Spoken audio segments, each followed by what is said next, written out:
لله أفواجا فسبح بحمد ربك واستغفر إنه كان توابا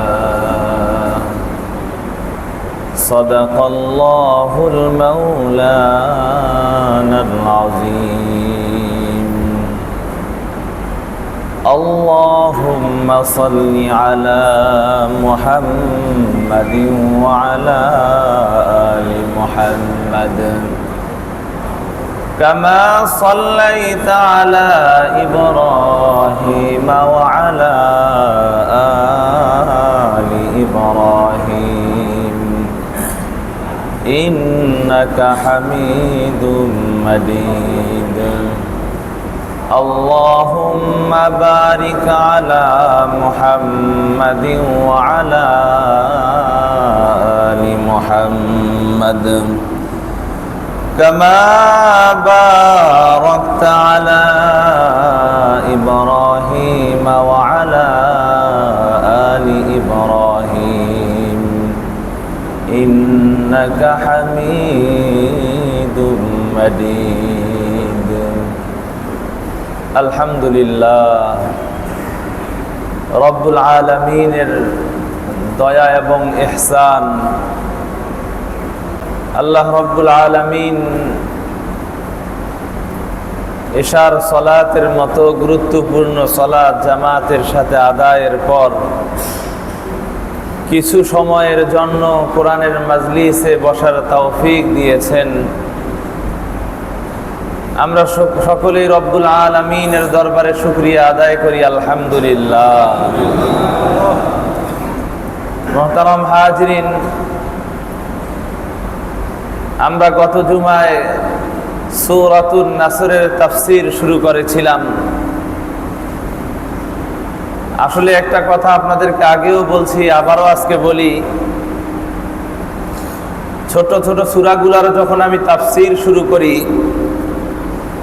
আমি শুধুমাত্র তাফসিরের কিতাবগুলো থেকেই তাফসির করি না। আপনারা হয়তো আলোচনা শুনলেও কিছুটা বুঝতে পারেন, তাফসিরের কিতাবের পাশাপাশি তারিখের কিতাবগুলো আমার অধ্যয়ন করতে হয়, পড়তে হয়, একটু স্টাডি করতে হয়।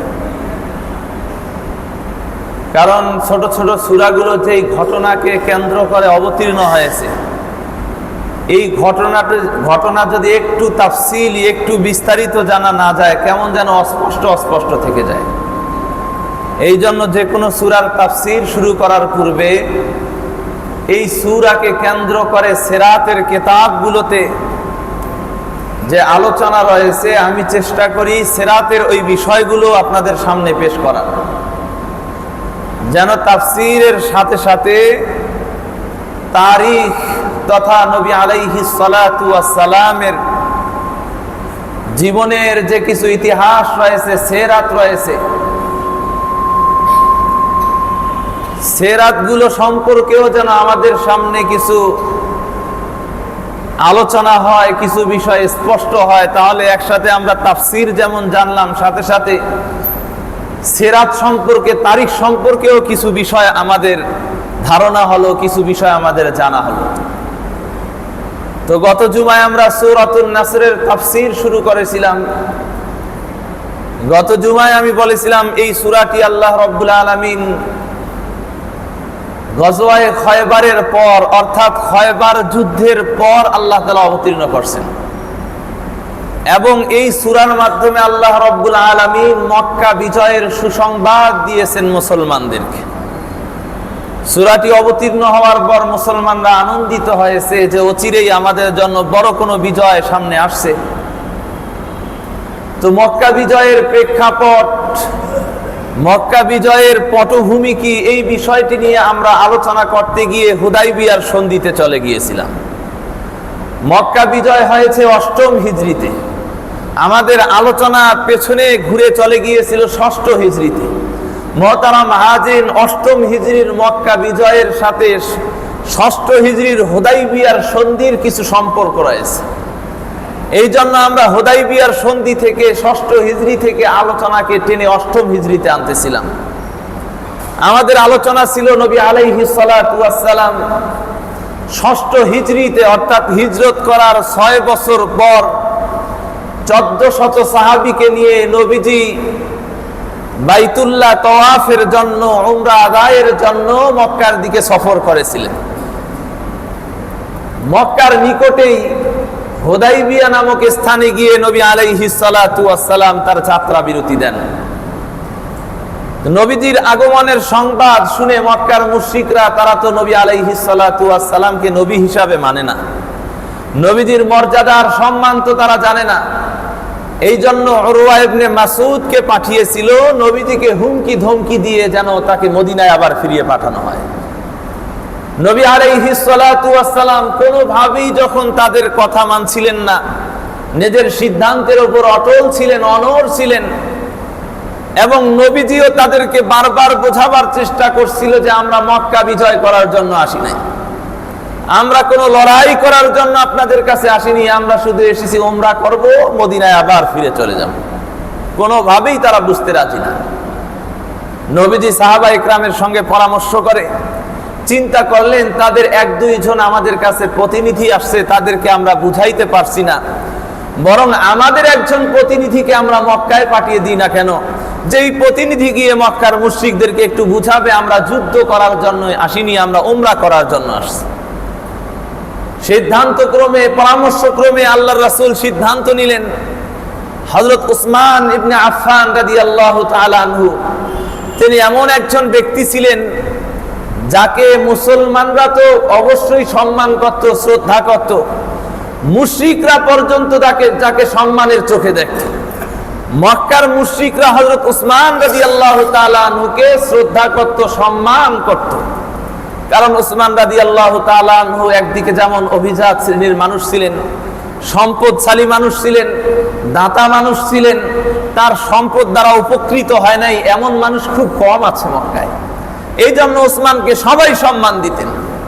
নবী আলাইহিস সালাতু ওয়াস সালাম উসমানকে মক্কায় পাঠিয়ে দিলেন, উসমান তুমি যাও মক্কার কুরাইশদেরকে একটু বুঝাও আমরা যুদ্ধ করার জন্য আসিনি, আমরা এসেছি উমরা করার জন্য। উসমান রাদিয়াল্লাহু তাআলা আনহু মক্কায় গেলেন, নবী আলাইহিস সালাতু ওয়াস সালামের বাণী তাদের সামনে পৌঁছিয়ে দিলেন, নবীজির বার্তা তাদের কাছে পৌঁছালেন। হযরত উসমান রাদিয়াল্লাহু তাআলা আনহু যখন মক্কায় গেছেন, উসমান তো অনেক বড় ধনী মানুষ ছিলেন, সম্পদশালী মানুষ ছিলেন।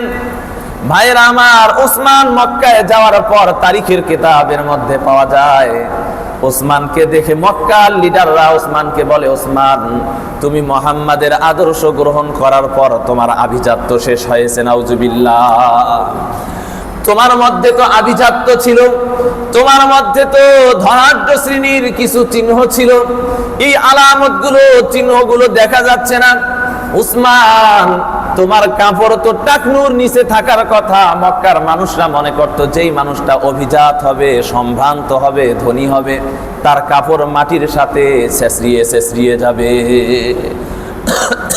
জাহিলিয়াতের যুগের মানুষের একটা ধারণা ছিল সম্ভ্রান্ত, ভদ্র এবং অভিজাত শ্রেণীর মানুষের কাপড় মাটির সাথে ছেঁচড়াবে। বর্তমান আরব শায়েখদেরকে যদি একটু দেখেন, আরবের যারা শায়েখ বলতে আর কি ওই যারা রাজা বাদশাহ, প্রধানমন্ত্রী, প্রেসিডেন্ট, এদের আবাকাবাগুলো একটু দেখিয়েন, মাটির সাথে এরা ছেঁচড়ায়া নিয়ে যাচ্ছে। যদি জিজ্ঞাসা করেন, একবার এক শায়েখকে আমরা জিজ্ঞাসা করলাম, শায়েখ আপনার তো জুব্বা একদম মাটির সাথে ছেঁচড়ায়া যাচ্ছে, আপনি মাটির সাথে এভাবে ইয়ে করছেন? নবী আলাইহিস সালাতু ওয়াস সালাম তো স্পষ্ট বলছেন যার কাপড় টাকনুর নিচে থাকবে এটা জাহান্নামের মধ্যে যাবে। সে বলে যে আমার অন্তরের মধ্যে কোনো অহংকার নাই। নবী যদি বলছেন অহংকারের কারণে যদি পড়ে, আল্লাহু আকবার, তাহলে বোঝা যায় সাহাবা ইকরামের অন্তরে অহংকার ছিল, এই জন্য সাহাবা ইকরাম উপরে কাপড় পরতেন নাকি? এই দাবি করলে তো সর্বপ্রথম দাবি করতে পারতেন সাহাবা ইকরাম যে আমার অন্তরে অহংকার নাই, আমি কাপড়টা টাকনুর নিচে পরি। মুহতারাম হাজরিন, নবী আলাইহিস সালাতু ওয়াস সালাম স্পষ্ট বলছেন টাকনুর উপরে কাপড় পরার কথা। হ্যাঁ, অহংকারের কথাও আছে, এটা অস্বীকার করার সুযোগ নাই। কিন্তু নবীজির সাহাবাগণ, নবীজি সারা জীবন টাকনুর উপরে কাপড় পরছেন। উসমানকে মক্কার লিডাররা বলে, উসমান তোমার আভিজাত্যের ছাপ কোথায় গেল? তোমার শরীরের কাপড় টাকনুর উপরে উঠে গেছে, তোমাকে দেখে তো গরিব শ্রেণীর সাধারণ মানুষের মতো মনে হয়, এত উপরে কেন কাপড় পরেছো? ওসমান রাদিয়াল্লাহু তাআলা আনহু বলেন, আতরুকু সুন্নাতা হাবিবি, আমি আমার হাবিবের সুন্নত কি ছেড়ে দিব তোমাদের আভিজাত্যের কারণে? আমার হাবিবের সুন্নাতের চেয়ে বড় আভিজাত্য সম্ভ্রান্ত আর কিছুই হতে পারে না। আমার হাবিবের সুন্নাত হলো টাকনুর উপরে কাপড় পরা, সুতরাং আমি টাকনুর উপরেই কাপড় পরব। তোমরা আমাকে আভিজাত্য শ্রেণীর মধ্যে রাখো কিংবা না রাখো, তোমরা আমাকে অভিজাত বলো আর না বলো, ভদ্র বলো আর না বলো, তোমরা আমাকে মোল্লা বলো, মুন্সি বলো, যা বলো বলো, আমি আমার নবীর সুন্নাতের উপরে অটল এবং অবিচল থাকবো। উসমান রাদিয়াল্লাহু তাআলা তাদেরকে অনেকভাবে বোঝাবার চেষ্টা করলেন যে নবীজি উমরা করার জন্য আসছেন, তাকে তোমরা রাস্তা উন্মুক্ত করে দাও, বাধা দিও না, নবীজিকে উমরা করে ফিরে যাওয়ার সুযোগ দাও। কিন্তু তারা কোনোভাবেই মানতে রাজি না। তারা বলল, আমাদের জীবন থাকতে আমরা মুহাম্মদকে মক্কায় ঢুকতে দিব না। নাউজুবিল্লাহি মিন যালিক। উসমান রাদিয়াল্লাহু তাআলা আনহু বললেন, ঠিক আছে, আমি বার্তা নিয়ে নবীজির কাছে যাই।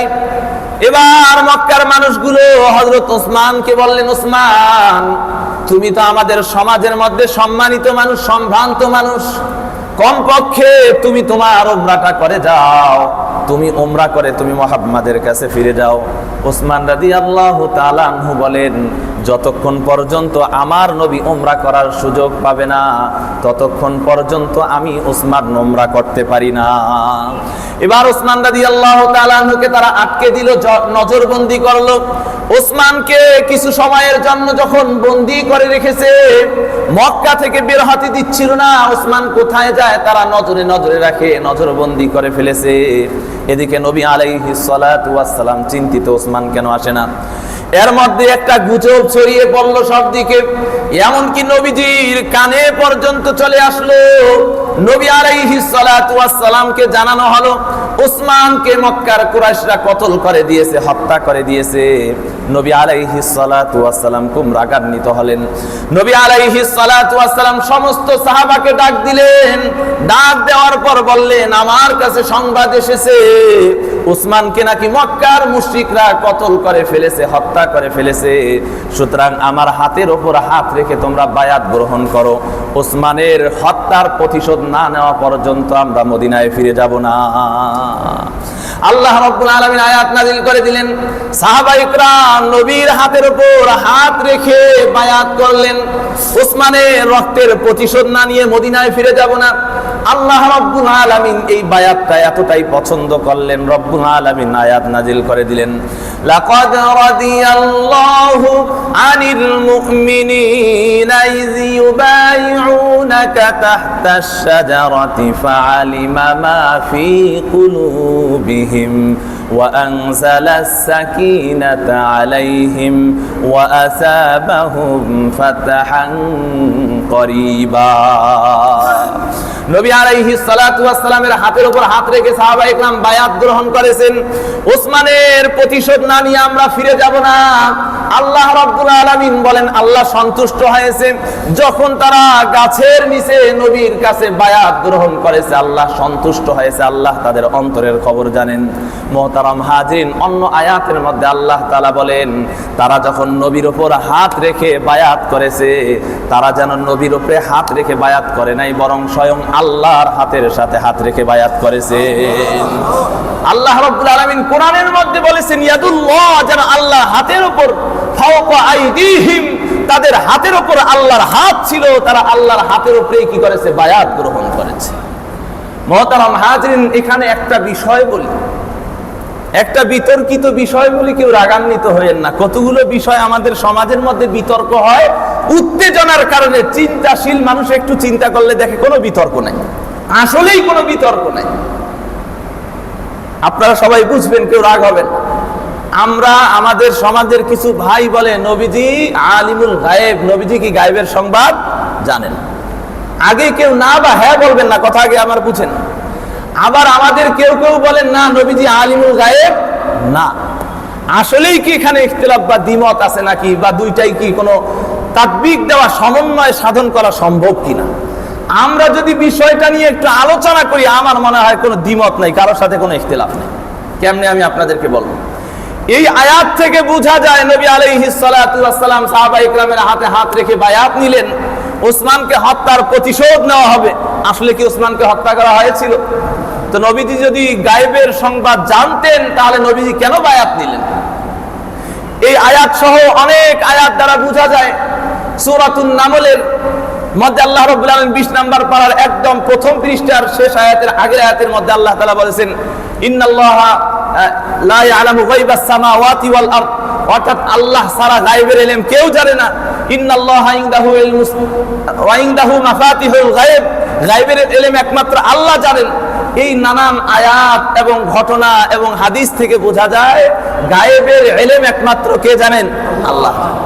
তাহলে এখন কথা হলো, আমরা যে বলি নবী গায়েবের ইলম জানেন না, এই কথাটা কতটুকু সঠিক? কারণ নবীজি তো অনেক গায়েবের সংবাদ বলে, সামনেই আমি আপনাদেরকে বলবো।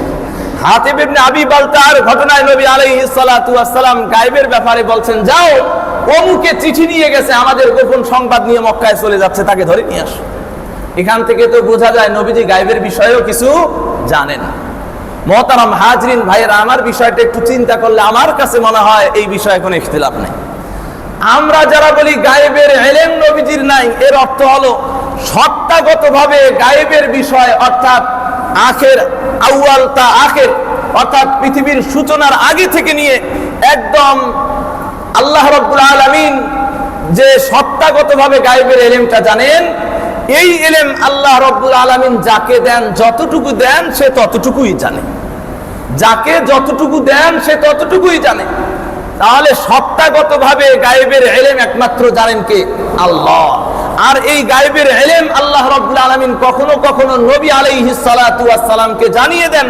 আর আল্লাহ রাব্বুল আলামিন যখন নবীকে জানান, নবীজি এই গায়েবের সংবাদগুলো আমাদেরকে জানিয়ে দেন, যার কারণে আমরা বলি নবীজিও গায়েবের সংবাদ জানেন। তা আল্লাহর জানাটা হলো সত্তাগতভাবে আল্লাহ গায়েবের সংবাদ জানেন, আর নবীও গায়েবের সংবাদ জানেন। এর অর্থ হলো আল্লাহ জানানোর পর নবী আলাইহিস সালাতু ওয়াস সালাম জানেন। তাহলে নবীও গায়েবের ইলম জানেন, নবীরও গায়েবের ইলম আছে। এই ইলমটা কে দেন?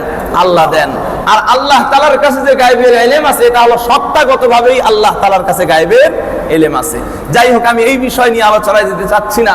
এই ঘটনা থেকে বোঝা যায়, কোরআনের এই আয়াত থেকে বোঝা যায়, নবী আলাইহিস সালাতু ওয়াস সালামও জানতেন না যে ওসমানকে কতল করা হয়নি।